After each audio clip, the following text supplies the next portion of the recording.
useless. It takes 42,000 windmills to keep San Francisco in energy for one evening.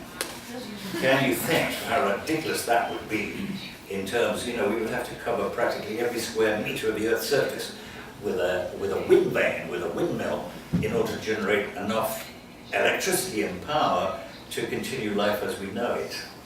So this concern then, although it was a particular one related to my cultural and political history, I think is here to stay. So I wanted, in a sense then, to make a film about this very important subject. The key years then are 1945 to 1989, when the Berlin Wall came down, the Cold War supposedly ended. So these are what I would call the uranium years, when the threat of either uranium Armageddon or, let's say, uranium heaven or paradise could be possible. So it's a sort of all or nothing situation. So I wanted to make a history, if you like, of uranium. But I didn't want to make a documentary. And you know how most historical novels are organized. If you've all read Tolstoy's War and Peace, although it's about the Napoleonic War, it's really manifest in a group of people in the foreground answering those three questions which have always been relevant for at least 25,000 years of human history. And those three questions are, how am I going to pay the grocery bill? Is my child got whooping cough and who's fucking my wife? Those three questions, writ large, the whole of history, domestic questions, but very, very important to us. I suppose. Tolstoy is about that too. So really gave me a structure to hold the information together and tried very hard to push conventional narrative forms into the background.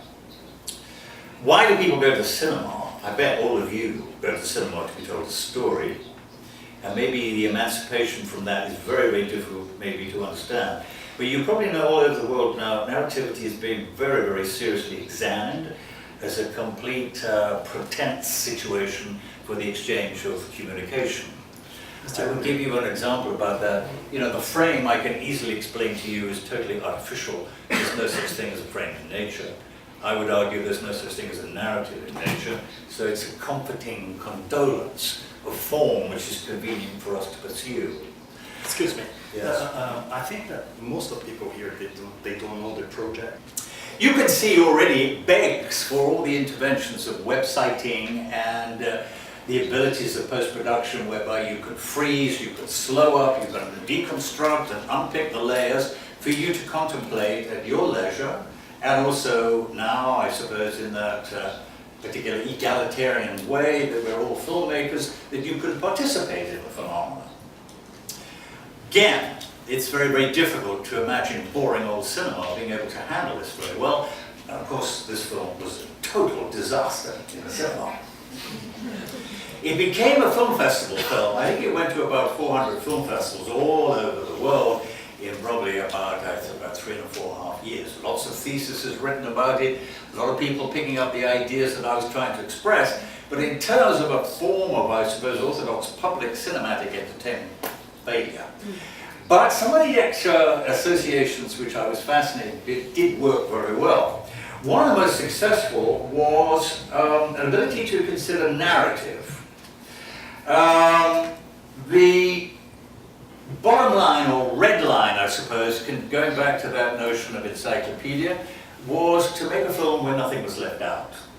That the scope of the film, historically and geographically, was so big, it was a challenge to new audiences to find something that we had left out. And the way of organizing that, and you must be familiar certainly with an Apple Mac, you put things in folders, I put things in suitcases, and there are 92 suitcases. And we've stuffed all the world's ideas, events, phenomenology into 92 suitcases. And as the film progresses, these suitcases are introduced. Some of the material, I suppose, is pretty eccentric. We have a suitcase of live frogs, for example. We have a suitcase of Vatican pornography. We have a suitcase of green apples. We have a suitcase, a bit difficult to imagine this, whereby a young woman breastfeeds her baby every 12 hours of the day. How do you put that in a suitcase? So it's about the uncontainability, if you like, of stuffing things into compartments. Mr. Greenaway. Just let me just finish the sentence at least. the impossibility, you see, of trying to make a savage criticism of the way we organize not only cinema, but all sorts of notions of taxonomy. Just to see if I... Need to believe, to think it is. Umberto Eco's reckons we've fed up with you people. You've had 8,000 years of supremacy. You have created all the world's holy books. You've told us how to tie a baby's nappy, and you've told us how to make a battleship, but it's all goddamn words, words, words, words, words, words, words. And now with the digital revolution, which is a high priority in the notion of the image, the text masters, you people, have to move aside now and allow space for the image masters, and for the first time, image mistresses, to be able to reconfabulate our notions of a visual language, communication through notions of the visual image. I've always thought the cinema would be the absolute ideal, foundation grove for the increase of visual literacy. But of course we've got a highly text-based cinema. Nobody in this room has ever seen a film that wasn't based upon a text. However, that might be a scribble on the back of an envelope, but ultimately it's related to the phenomenon that I cannot go as a filmmaker, trained as a painter, to a film studio or a producer with 4 paintings, 3 prints, and a book of drawings and say, give me the money. They would not know what the fuck I was talking about. They need a text, and if that text has already worked in the marketplace, Lord of the Rings, Harry Potter, then they're even more pleased. So the notion that, the movies move, okay, the movies do move, and they're meant to be about pictures. My grandmother always referred to the cinema as the pictures. Basically, we have a cinema which is illustrational of text. And I really do believe that's one of the reasons why cinema is very rapidly dying. And although I'm very, very pessimistic about cinema now, I do have an enormous, optimism about what could indeed happen next. We now have the ways, tools to be able to manipulate the exchange of ideas and communication through visual means in a very, very sophisticated way. I'm also very conscious of the irony. I suspect that everybody in this room's English is very good, but looking at you, I imagine English is not your prime language. I'm talking very fast here, and I'm giving you masses of information, and I bet you're missing 50% of what I'm saying, because your language is not my language. And that's another big problem about text. There are, at the most recent count, I think something like 8,000 languages in the world, and we've lost about another 4,000 since the beginning of the 20th century, where there is a great problem about the notion of translation. I just come back from planning Florianopolis, and I had a translator, because I suspect, I hope I'm not doing anybody a disservice, people of that city are a lot more provincial than you are, so they would need, and not being prime speakers of English, certainly translation. But again, if I could quote Umberto Eco said, all translators are liars. Translation is impossible. So, as you can see then, I want to certainly prioritize a new sort of cinema and get rid, in a sense, of all the tropes and paradigms that we've been used to. The best I could say, again, if you think the cinema began in 1895, that we've had 117 years of prologue to what happens next. And what happens next, believe me, is going to put Spider-Man, make it relative to an early 17th century lantern slide lecture. It's going to be environmental, it's going to be total, it's going to be much more notion towards the idea of the singularity. It's going to be profoundly far more important than, the flickering pictures we've seen heretofore. There's little sort of hiccups. The world has become enthusiastic about 3D in the last 5 years. It's almost an aberration. 3D does nothing to the context, the grammar, and the syntax of cinema.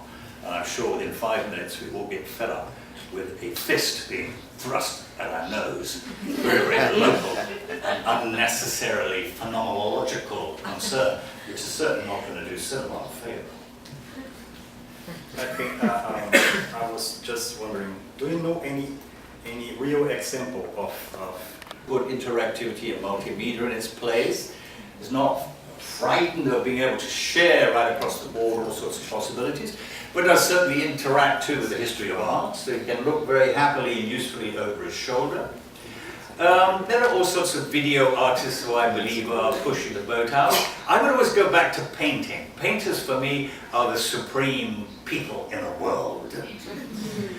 There's a way that, everything in this room, down to your underwear, has to be designed. And all design is relative to the traditions of painting. Painters are the first people that start the trickle-down effect that ends up with the design of your underpants. There's a famous anecdote by the Italian-Swiss sculptor Giacometti. Giacometti said, your grandmother probably knows nothing about Picasso, but be absolutely certain Picasso knows everything about your grandmother. And the trickle-down effect is profound. So painters structure the world. They create the way we see things, and you can examine that time after time after time. Sometimes you have to be, of course, a little ingenious to make it work. But your grandmother, let's go back to your poor grandmother, has probably got a tablecloth that's got a pattern on it, which is probably related to a designer who's probably seen some paintings by Jean Gris. Jean Gris was related to the paintings of Picasso, and that's a very, very simple way of organizing that. But every single phenomenology in this room is related all the way back to the prime visualists who are painters. So I think we ought to treasure painters extraordinarily, and I just really do wish that there was more correspondence between filmmakers and painters, which is a cue for me to show you something. We have developed a project, we call it 9 Classic Painters Revisited. I'm always worried and concerned that we're not projecting on a reproduction, but on the real thing. In terms of our project, indeed, we did start with this painting, which is the Night Watch. We have performed on this one. Last year we spent work on this painting. It's the Marriage of Cana, the representation of Christ's miracle of turning the water into wine, which is in Venice. Next year we tackle this famous painting, Las Meninas by Velázquez, which is in the Prado in Madrid. There is every opportunity, though Spain is absolutely bankrupt at the moment and very, very difficult to be able to find money for it, with this famous painting of Guernica by Picasso. This version of the Water Lilies by Monet, this version actually happens in the Orangerie in Paris. There's this famous Stura, which is in Chicago, La Grande Jacques. There's a Jackson Pollock we've been given to play with in the Museum of Modern Art in New York. And, extraordinarily, and I can almost hardly believe it, the Pope has asked me to tackle this painting. Whoa. This is the Last Judgment by Michelangelo in the Sistine Chapel. The Roman Catholic Church is attempting to again bring back that extraordinary commissioning ability that it had, for example, the relationship of Pope Julius II with Michelangelo, to bring people back, heaven forbid, since we're all now atheists, but I'm still certainly aware of the power of the notion of Roman Catholic history to believe it's still valuable, and we will hope, in a sense, to create a situation. Can you imagine Michelangelo with electricity? So this is a series of projects ongoing. Let me just show you one little excerpt, because every time we do a painting, the sophistication really does increase. Let me just show you what we've been doing with a grab on this. It's an educational process, of course, but I have no fears or anxieties in a sense at the heart maybe of your worry and your anxiety. John Cage, famous American composer and guru, suggested that if you're an artist, if you introduce 20% of novelty into any artwork, watch out, you're going to lose 80% of your audience. But he did say for 15 years, because people have an extraordinary capacity, so it's part of the educational process to catch up. I sometimes wonder, though, if he's a bit generous about 15 years, and the general public have just about caught up with post-impressionism. They're forced next to worry about the hurdle of cubism. People find it very difficult to be able to consider, I suppose, painting as an exercise in non-figuration. And of course, thinking of John Cage's 15 years, Cubism is 150 years, so it's a very, very long time. But there's another phenomenon. I don't know, if you've seen any Spielberg movies recently. You remember that movie Jaws, where everybody was totally taken by the suspension of disbelief. It's impossible now to not worry about that film with this silly piece of painted rubber in the sea, which nobody could possibly believe. How could we believe it then and we can't believe it now? And I think that's to do with the increase of sophistication about filmic vocabulary. So on the one hand, obviously, in educational terms, we can be very, very slow, but in other times, we catch up very, very quickly. And I'm sure we're all familiar with young children now and their ability, to be able to grapple with new languages incredibly. I have young kids, and I remember the habit we all have of taking a mobile phone and flipping it. A 18-month-old baby sitting in front of a conventional television and doing that, and wondering why the damn thing didn't move. So our knowledge, in the sense of the systems, are grappled with very, very quickly at very, very young ages. So I don't really share your anxiety. Okay, Max.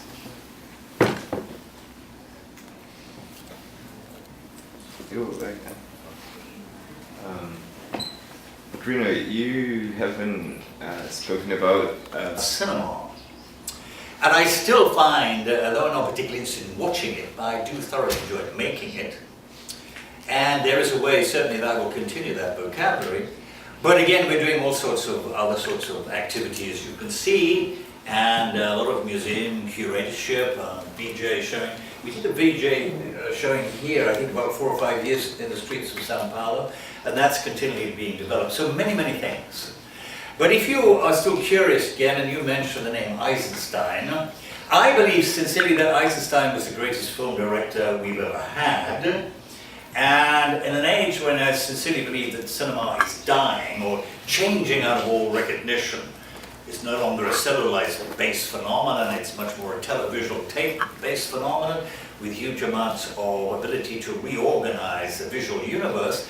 I think it's quite interesting to go back to the greatest, shall we say, celluloid filmmaker of all time, who indeed is Eisenstein, who made, as I'm sure you all know, a series of films which were quite revolutionary and certainly shattered the complacency of Hollywood. The film I'm thinking of most of all is a film he made when he was 26 years old. Is there anybody in the room who's 26? Anybody 26? No, you're all older than 26. So imagine a film like Battleship Potemkin made by a 26-year-old at the very, very beginnings of cinema history. I would think that maybe there's an even earlier film by Eisenstein called Strike, when he made it in his 24, for God's sake. And I think it's the first cinema masterpiece, the first benchmark, the first indication of collective cinematic intelligence. Well, I've been an enthusiast for Eisenstein for a very long time, and I think it's about time I paid him some homage. I have spent a lot of time in Mexico the last 4 or 5 years, and I discovered that Eisenstein, I think probably everybody basically knows, went to Mexico in 1929 after his failure to make a film in Hollywood. No surprise that. Hollywood doesn't know how to handle intellectuals even remotely, and he was chucked out of Hollywood with his tail between his legs. And Charlie Chaplin suggested he should go to Mexico to make a rather eccentric documentary, indeed about pre-Columbian Mexico, which he did. Again, another failure. Money ran out, all sorts of problems. But I discovered an extraordinary fact that Eisenstein, aged 33, lost his virginity in Mexico City. Now, it's a bit late, you might think, to lose your virginity at age 33.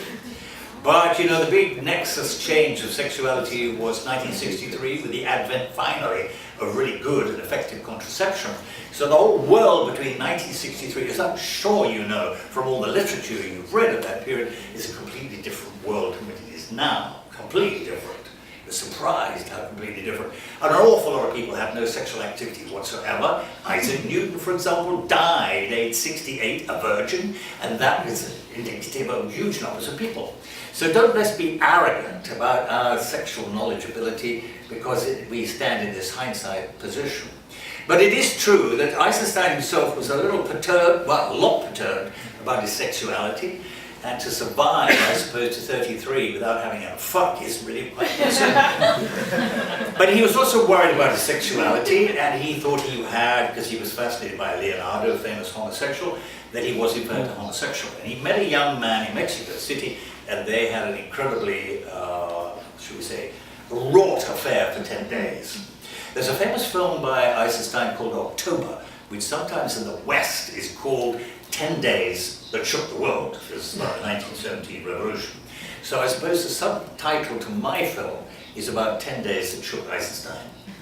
Now, as you gave me the cue, I believe there are only two subject matters. One is sex and the other is death. What else is there to talk about? I know absolutely nothing about you people in the room, but I do know two things. Somebody fucked. It's two people fucked to make you the most important event in your life, and I'm very sorry, but you're going to die. And everything else is negotiable. The very beginning and the very end. Eros and Thanatos. The two most important non-negotiable events in your lives. So of course, we're deeply, deeply, deeply fascinated by the subject matter. Most art is about it, should we say most religion is about it. Think of Christianity, image, swaddling, nativity to begin things. Final image, man dead on a cross. These are the two major images of the whole of Christianity. And I suppose, you know, the cinema is the prime mover here, isn't it? All cinema basically is about fucking and dying. And if there are any actors or actresses in the room, you know, if you're going to involve yourself in cinema, you're going to be asked to fuck or die. It's been present there from the very early cinema, and it's absolutely dominant now.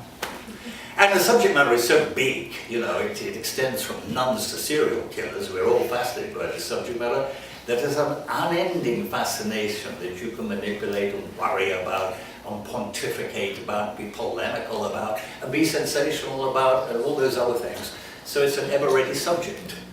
We just finished a film called Goltzius and the Pelican Company. It's about a late 16th century engraver in a period of mannerism, you know, the exciting period of European art between the High Renaissance and the Baroque, where people were searching for new forms, I suppose, and there was a huge fascination with sexual activity. And I'm fascinated by how the Roman Catholic Church and sexuality have never settled down, if you like to be crude, have never been able to get into bed together. And it's still a continuation, witness all the traumas that the Roman Catholic Church is going through now with questions of sexuality. So it's about, indeed, it's about engraving, it's about cinema, it's about picture making, but it's also about these other phenomena. And since you've given me the opportunity, there's this film about Eisenstein coming up. We've just finished this other film. I'm about to remake, you all probably are familiar with that famous film Death in Venice, but I'm now going to make it from the point of view of that handsome boy on the beach and pretend, in fact, that the sexual union was consummated. So I think we can talk about pedophilia now, where we couldn't, Thomas Mann couldn't talk about it in 1910, I think, when he wrote the novel. And Visconti really, although he hinted at it very largely, couldn't really talk about it in 1963. I live in Amsterdam. We can talk about abortion, homosexuality, and euthanasia over the breakfast table. I suspect that cannot happen in this country. And there's a new subject matter on the block, which is highly, highly sensitive, which indeed is about sex with children, pedophilia. These things are not going to go away. They have to be approached and discussed and considered very, very seriously. And I think cinema could really seriously, if it's a really adult, sophisticated medium, take on that responsibility. Mr. Greenaway, thank you very much for your talk.